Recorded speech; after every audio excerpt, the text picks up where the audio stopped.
problem with this is that normally you would have a group of lawyers from all across the agencies that actually would make these determinations. Trump did away with that at the beginning of this administration. So it's unclear what type of legal advice Trump was getting.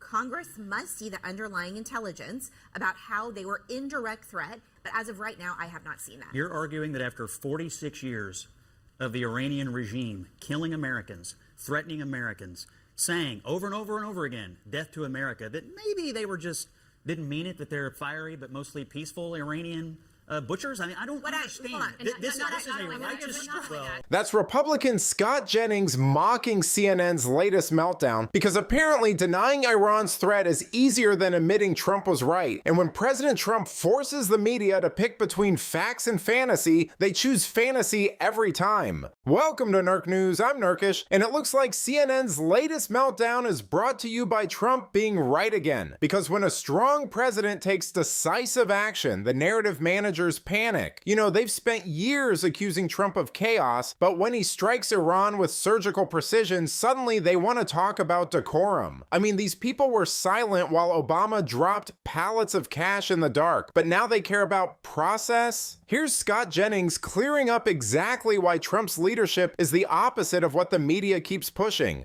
I mean, the fact is we have a strong president, a decisive president, and the most lethal military in the world. And there's a huge difference between what's going on in Iran right now and what happened in Iraq over 20 years ago. So I think having J.D. Vance out is great. I think having Marco Rubio out is great. I think the president bringing his whole national security team out and showing that, you know, the entire government here was operating in lockstep with great precision, great resolve, and the execution of this was flawless. It ought to give the American people, you know, a lot of confidence in the competence in our government right now as compared to what we had in previous administrations. As here, and the implications of this is that they do escalate, they do attack Americans abroad, and that we end up seeing a back and forth and war moving forward. This is not an escalation.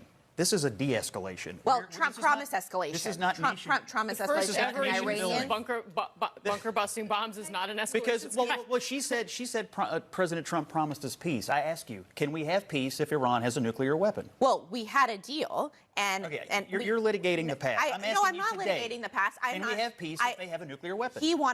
We had a deal. He's trying to get back into that deal. And he withdrew from that. They were violating and not only that, now he's trying to have another deal. Bribery and appeasement does not work with terrorism. Hold on. You know, this is the part they can't spin. Trump's strike wasn't reckless. It was a message. 3 key Iranian nuclear sites hit with B-2 bombers, no American deaths, and Iran responds with a weak volley that gets intercepted. That's not escalation, that's dominance. I mean, contrast that with Obama, who begged Iran for a deal, sent them $1.7 billion in cash, and still got laughed at. The media had no problem with that. But Trump delivers results and suddenly it's a crisis? No, it's leadership. Here's Kaitlan Collins doing what CNN does best, predicting failure right before Trump proves them wrong. Now, we're hearing incredibly optimistic views coming out of the White House as far as how long this can hold and what this is going to look like. That obviously still remains to be seen on the implementation side of this, and waiting to see if the firing does stop and if Iran and Israel do both agree to this. Because, you know, speaking of the fluidity of the situation, it was just 24 hours ago that President Trump himself was suggesting a regime change in Iran was a possibility. And obviously right before that, having the United States strike Iran. And so, yes, there have been a lot of phone calls going back and forth. Kaitlan, I just been given word that Iran, according to a diplomat who briefed CNN, Iran has agreed to the ceasefire.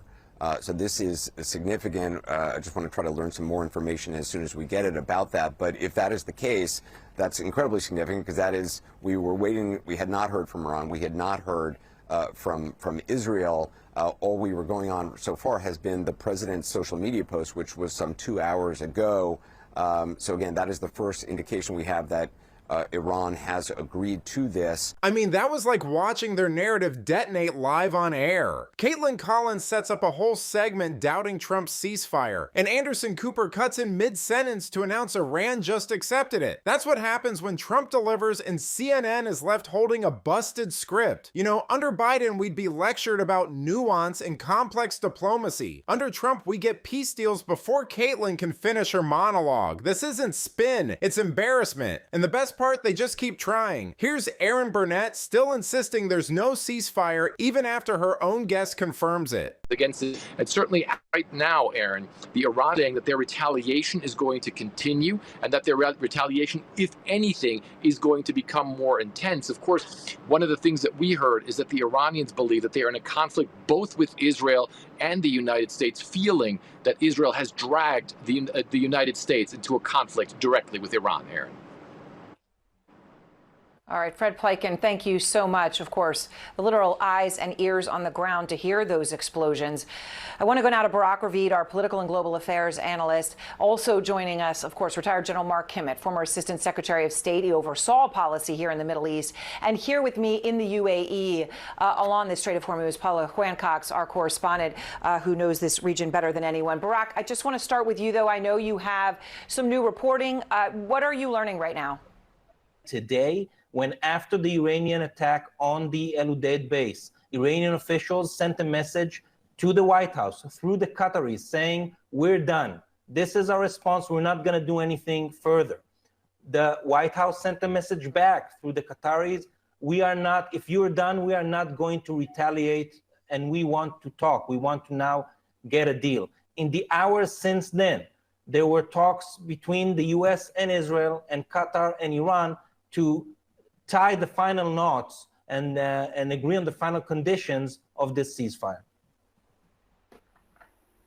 All right, and obviously all very significant developments. Paula, of course, all happening as Barack is laying out over several hours. We have not yet heard from the Israelis or the Iranians. Literally what we are hearing actually is explosions in Tehran right now that Fred is reporting. You know, watching establishment media fall into holes they spent hours digging is almost too pathetic to enjoy. She opens the segment flat out denying the ceasefire exists, then her own guest calmly confirms it's real, mediated through Doha and brokered in part by Trump. I mean, it's like these anchors can't hear anything that contradicts their script. Even with facts staring them in the face, they pivot to denial. That's not journalism, it's coping. Trump just diffused a crisis without a single American death, and CNN can't stand it, and no amount of spin will cover up how badly they got exposed again. But let me know what you think. Did Trump just embarrass CNN by pulling off another foreign policy win they said was impossible? Let me know in the comments, and if you enjoyed this video, please give it a like and subscribe to the channel. That stuff really does help us out. Until then, this has been Nerk News. Thanks for watching.